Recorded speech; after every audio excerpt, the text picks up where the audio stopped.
Él llegó a tener 16 millones de dólares en el banco, jugó al lado de LeBron James y estaba bajo los reflectores de la NBA. Pero años después, lo encontraron en la calle, con frío, hambre, sin casa y pidiendo limosna. Esta es la historia de Delonte West, un talento explosivo que brilló en las canchas, pero que libró batallas brutales fuera de ellas.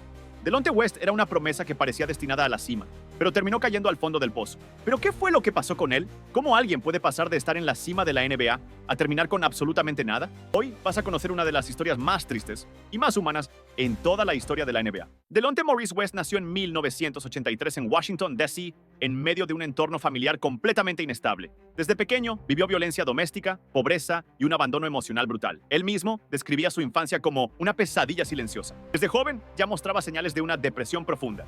A los 14 años, intentó quitarse la vida por primera vez. Y no era una fase ni rebeldía adolescente. Era el comienzo de una lucha que lo iba a acompañar toda la vida. En las canchas del barrio, encontró su única salida. El básquet era su terapia, su desahogo, su forma de demostrarle al mundo que no era solo un chico roto. A pesar de todos sus problemas, Delonte era un genio con la pelota en las manos. Destacó en la secundaria y consiguió una beca para la Universidad de St. Joseph's, en Filadelfia. Ahí formó una de las duplas más explosivas de toda la NCAA, junto a Jameer Nelson.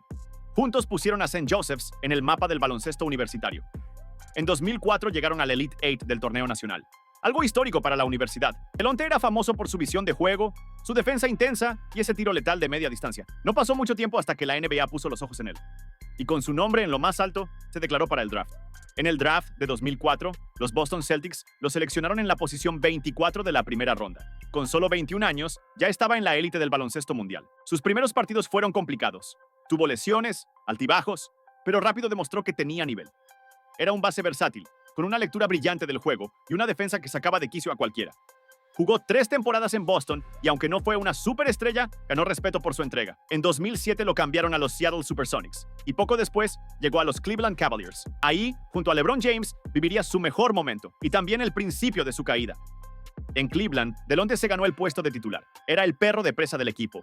Defendía, metía puntos cuando hacía falta y hacía el trabajo sucio. Su química con LeBron era obvia. En 2009, los Cavs llegaron a las finales de conferencia y estuvieron muy cerca del título. Pero mientras todo parecía perfecto frente a las cámaras, detrás del telón, la historia era otra. Delonte estaba en guerra con su propia mente. Fue diagnosticado con trastorno bipolar. Tenía medicación, sí, pero muchas veces la dejaba de lado. Un día llegaba al entrenamiento con una sonrisa y energía, y al otro, simplemente desaparecía. La NBA era su escenario soñado, pero también un lugar implacable para alguien que sufría en silencio. En 2009, lo arrestaron por conducir una moto con una escopeta y 2 pistolas escondidas. La imagen del buen compañero empezó a romperse. Los medios lo destrozaron y la liga entró en alerta. Pero lo que realmente explotó fue un rumor. Se decía que Delonte había tenido un romance con la madre de LeBron James. Nunca se confirmó nada, pero el daño ya estaba hecho.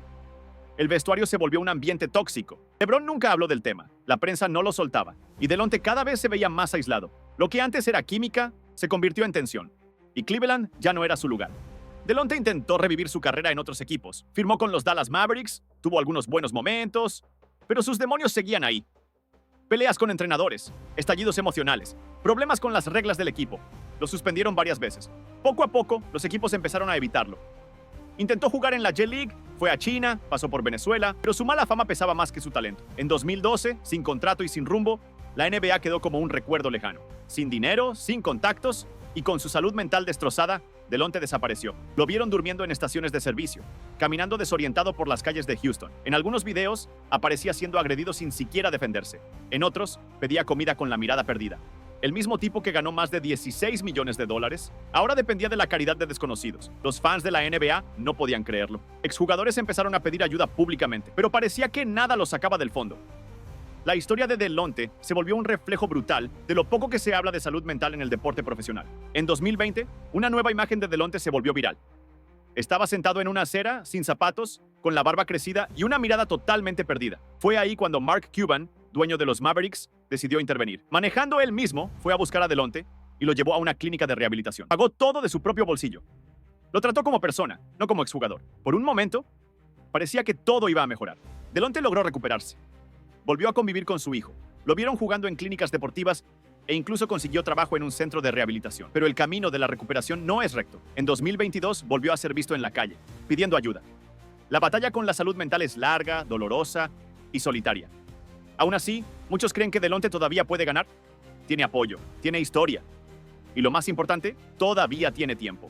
La historia de Delonte West no es solo una tragedia, es una advertencia de que la fama y el dinero no te protegen de tus propios demonios. Un recordatorio de que detrás de cada uniforme hay un ser humano y que, a veces, el partido más difícil de la vida es el que nadie ve.